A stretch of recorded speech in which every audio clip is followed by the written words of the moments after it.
Good morning, friends. The grace of our Lord Jesus Christ, the love of God, and the communion of the Holy Spirit be with us all. We welcome again this morning to lead our worship Reverend Bruce Lee. Thank you so much, Bruce, for your leadership.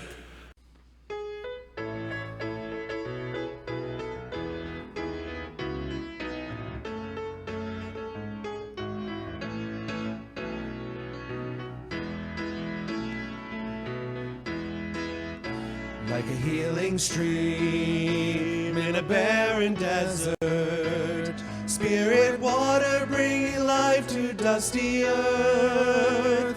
God is trickling through our lives as in a dream unfolding, promising revival and rebirth. Like a healing stream, like a gentle rain on a thirsty garden, Spirit water come to nourish tiny seed. God is bubbling through the soil to coax a new creation, yearning for an end to want and need. Like a gentle rain, like a river strong with a restless current, Spirit water rushing on to distant shore. God is carving out a channel in a new direction, calling for an end to hate and war. Like a river strong, like a mighty sea reaching far horizons, Spirit water with a love both deep and wide. God is working in our hearts to shape a new tomorrow. God will always challenge and provide. Like a mighty sea, like a river strong, like a gentle rain, like a healing stream.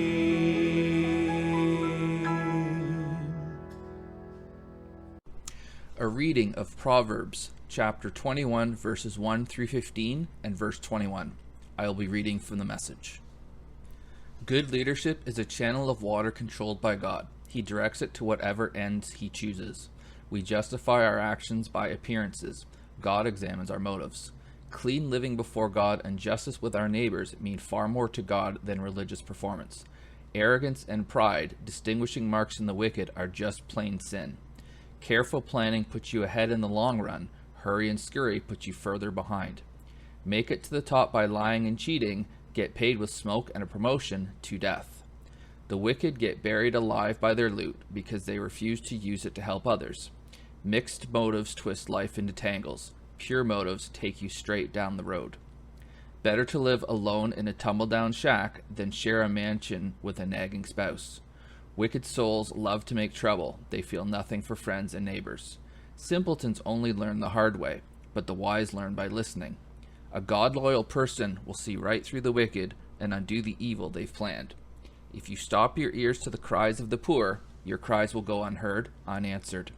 A quietly given gift soothes an irritable person. A heartfelt present cools a hot temper. Good people celebrate when justice triumphs, but for the workers of evil, it's a bad day. Whoever goes hunting for what is right and kind finds life itself, glorious life. Hear what the Spirit is saying. Thanks be to God. Let us join our hearts in prayer once again. Let us pray. God, as we gather at this time to think about the Word, may the words of my mouth and the meditations, those thoughts of all of us that go through our mind, may they be pleasing and acceptable to you. Amen. To support the needs of Riverside and to continue the wonderful work our congregation participates in, we'll now be passing the collection plate. You may instead wish to visit our website and click on the Donate Online button to explore other ways to give. If you're already participating in our POWER program, we appreciate your financial commitment. We give thanks to all for your gifts. Last week, I spoke about grace and just what grace was all about. Today, we're going to speak and think about righteousness. Now, I know that may not be one of the hot topics in the world right now, and may not be one of the most exciting things, but stick with me. And hopefully, at least, there will be something in this message that speaks to you. The gospel, the good news, wonderful words of life, these are just some of the ways that the Christian scripture and stories and church words such as grace and righteousness have been known and referred to over many years. But unfortunately, there's been so much abuse, so many nasty and unpleasant situations happening within churches that our understanding and the meaning of these words have been shaded. Words that were meant to inspire and lead people on to being better than they were have become the brunt of jokes and the symbol of things that have gone wrong. Instead of bringing inspiration, oftentimes they've described a way of thinking that is hyper-judgmental, critical, and overall very negative. But I think it's time that we reclaim the meaning. It's time for us to understand what these words really mean for us today, so that once again, they can inspire. Today, as I've mentioned, we're going to look at the word righteousness. And as always, when I start a study like this, I like to begin with an understanding of what a word means. So I went off to the dictionary and found that righteousness means the quality or state of being righteous. Don't you love it when a definition includes the word in its own definition itself? The quality or state of being righteous. So what does righteous mean? That still doesn't answer it for me. Characterized by uprightness or morality, a righteous observance of the law, being morally right or justifiable. Righteous indignation is an example. Acting in an upright moral way, being virtuous. It can also be used as a noun to mean the righteous or refer to righteous people collectively. So from a Christian theological perspective, righteousness is a right standing, specifically before God. Now, among the Greeks, righteousness was an ethical virtue, and among the Hebrews, it was seen as a legal concept. Christian teachings for years had maintained that Christ's death changed our relationship with God and made it possible for everyone to have the righteousness of God.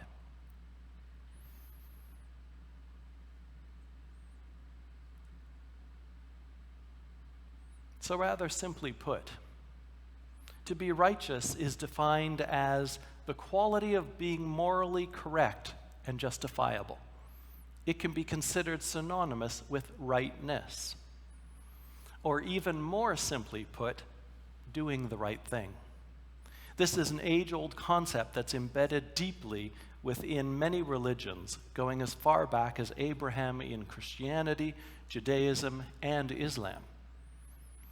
But isn't it interesting how, in modern-day thinking, this word and concept of righteousness has actually taken a 180-degree turn from what it originally meant and what it stood for. Today, it seems for many of us that those who consider themselves to be righteous are generally a pretty judgmental, holier-than-thou group of people.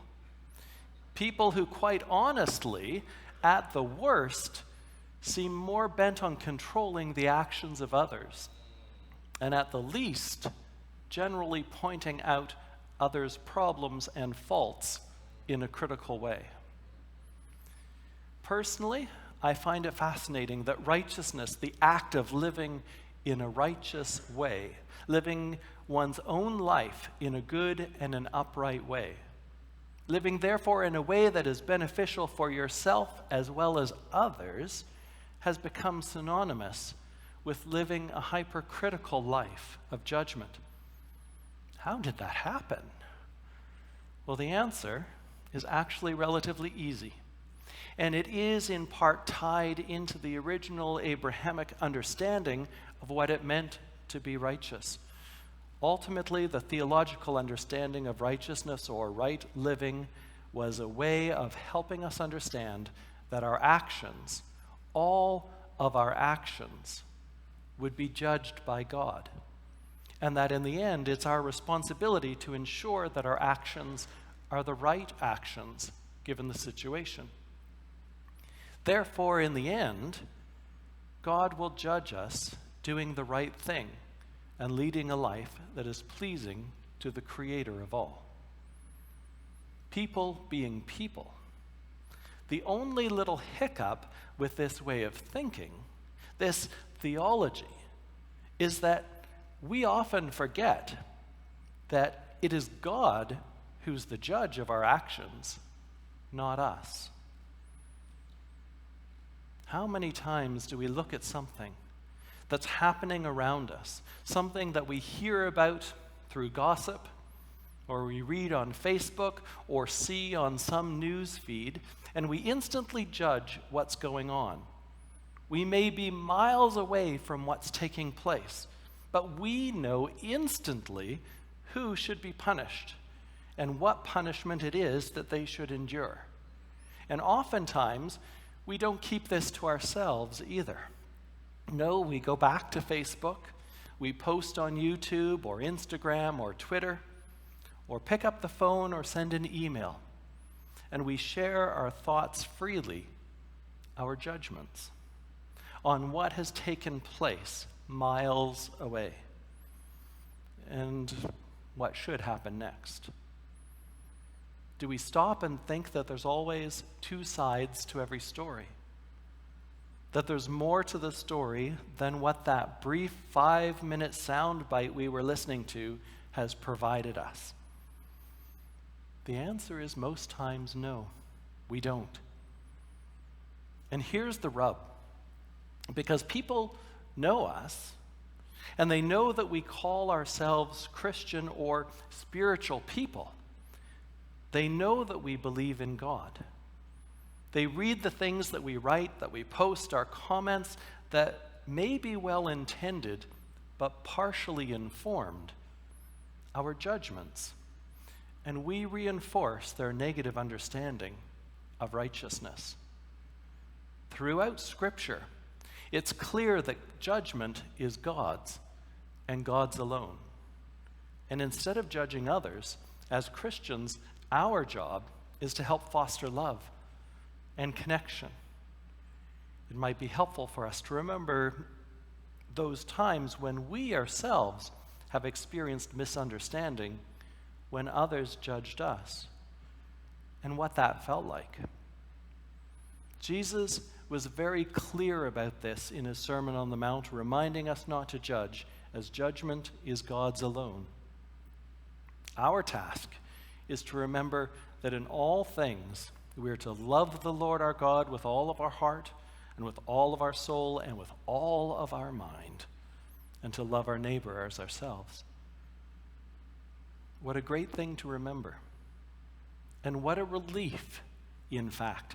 To be righteous, we just have to do the right thing, and that's between God and us. We don't have to worry about what others are doing.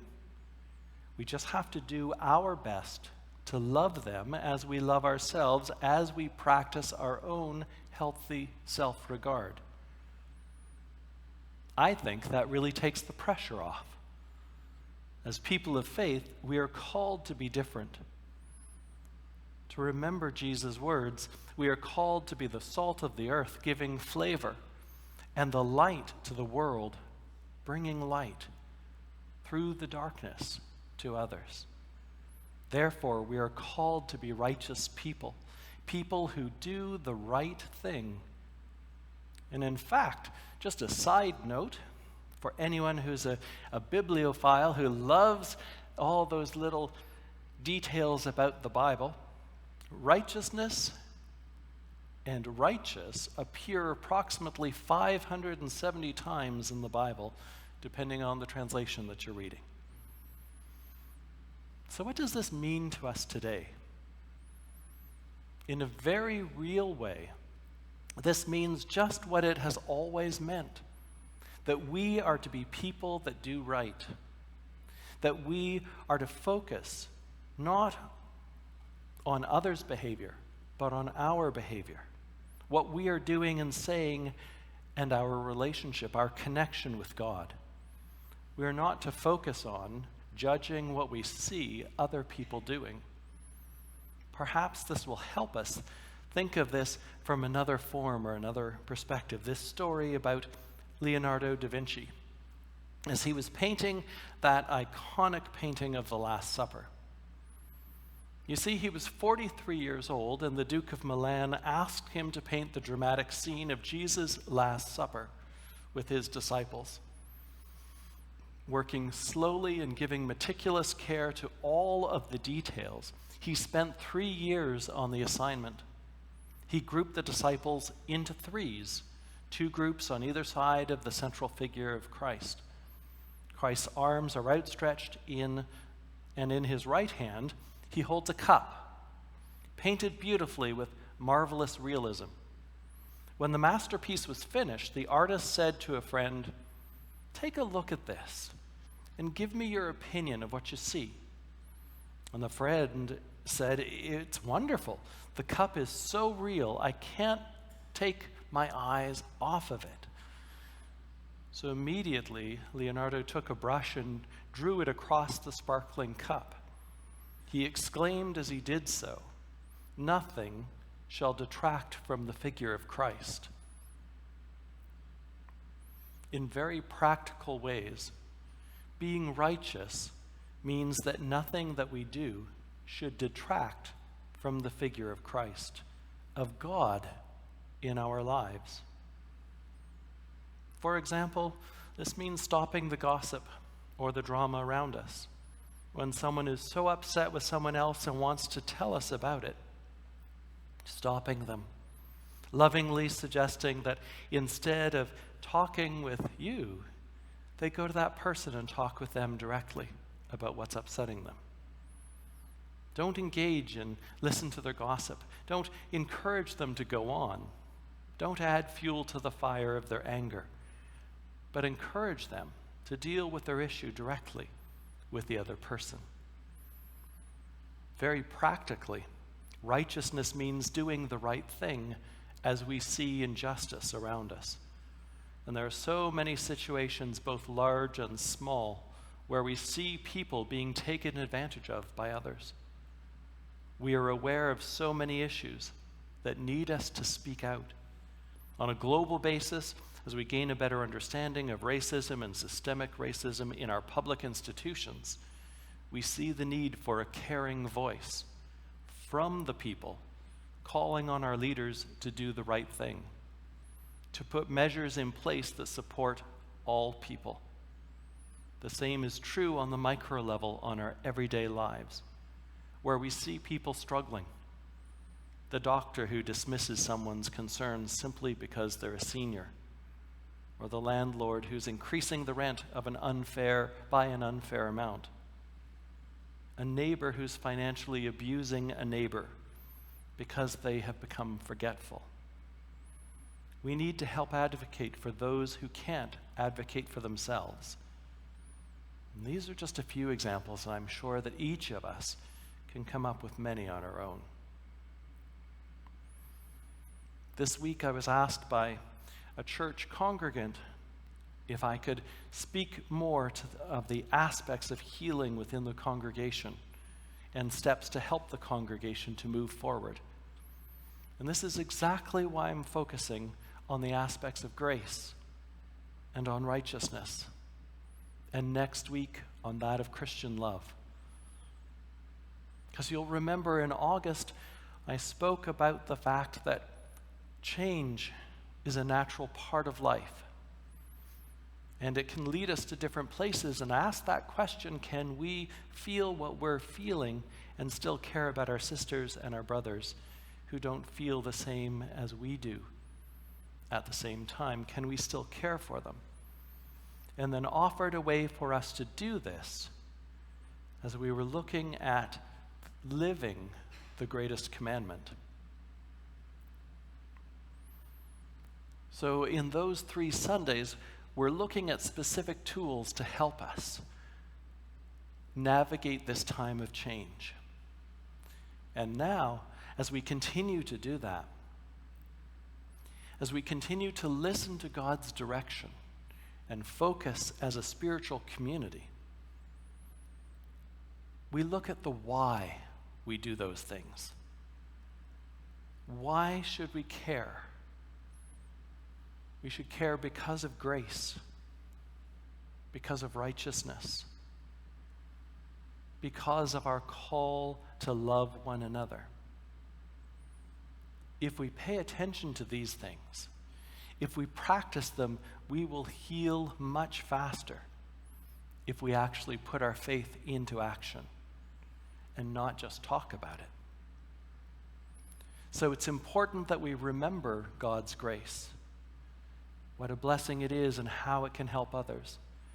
And in the same way, we need to remember righteousness and the call to righteousness, to be a people who do the right thing, knowing that this is between God and ourselves, releasing us from all of that time and energy that we would spend on judging others,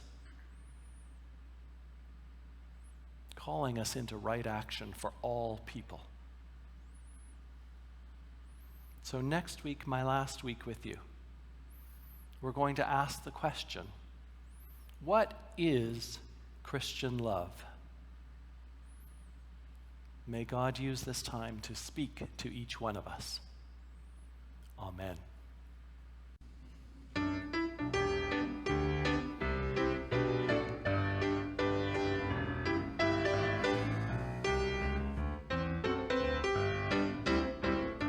I'm gonna live so God can use me everywhere, Lord, anytime.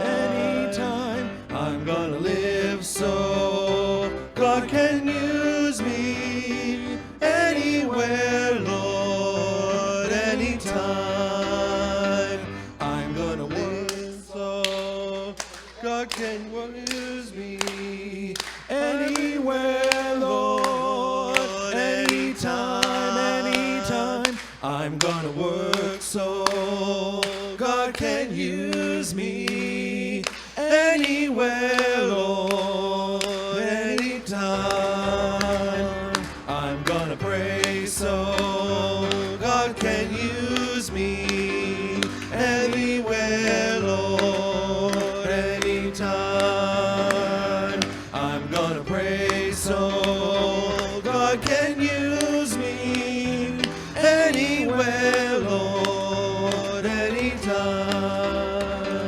I'm gonna sing so God can use me anywhere, Lord, anytime. I'm gonna sing so God can use me anywhere, Lord, anytime.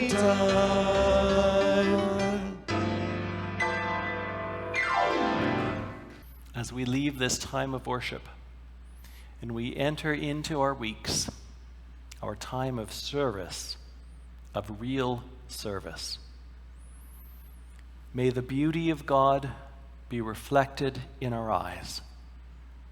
May the love of God be reflected in our hands. The wisdom of God be reflected in our words, and the knowledge of God flow from our hearts, that all might see, and seeing believe. Amen. you.